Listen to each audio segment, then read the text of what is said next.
When you turn 18, it feels like the biggest thing in the world. It feels like adulthood and freedom. But the main thing it means is that you can start going out. Not playing out, no. Proper grown-up going out.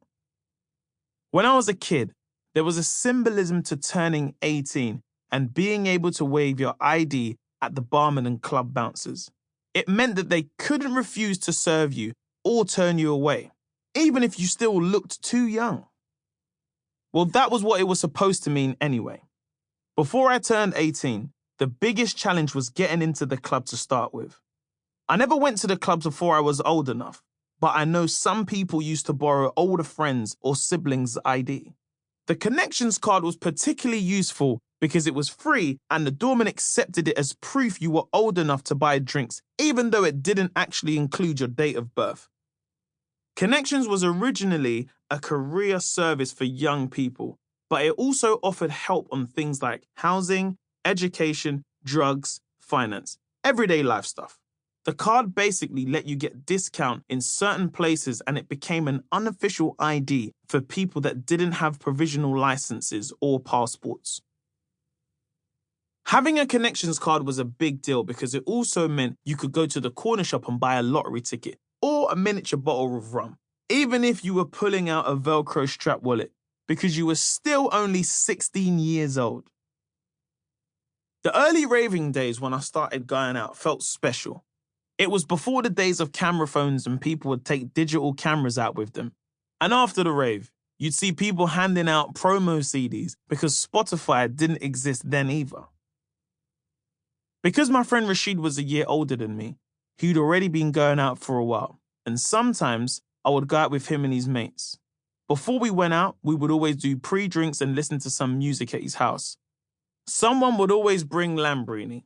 We tried to drink as much as possible before going out, but just the light stuff like Bacardi Breezers and Smirnoff Ice, and listening to music or watch clips on early YouTube like Techno Viking or Silly Cat videos. There would be about 5 of us. 5 guys trying to get into a club felt like mission impossible. We'd wait, get to the front of the queue, then the bouncers would say we couldn't come in. It bugged us because we were just after a good night out. You usually needed girls with you in order to get in. So we'd literally be walking around trying to find girls to go in the club with us. Girls got in for nothing, but boys had to pay £20. What the hell was that about? We'd spot a bunch of girls in the street and go up to them. You all right, girls? We're going raving. Where you lot going? You want to come in with us?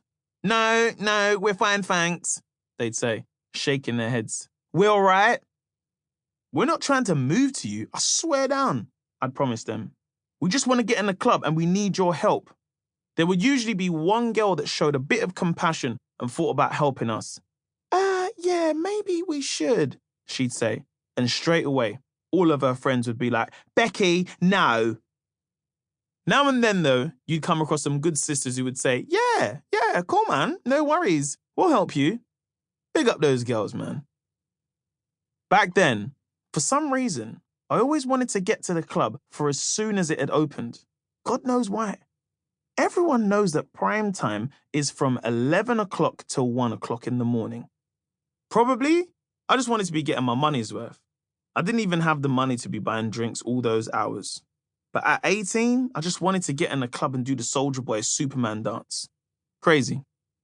The thing about clubbing back then is that it wasn't always that much fun because you didn't really have money for drinks. You tried to firm it by drinking water with ice all night and passing it off as vodka lemonade. That was the level of broke we was at. We'd have enough money for 1 drink, or, if we were lucky, 2.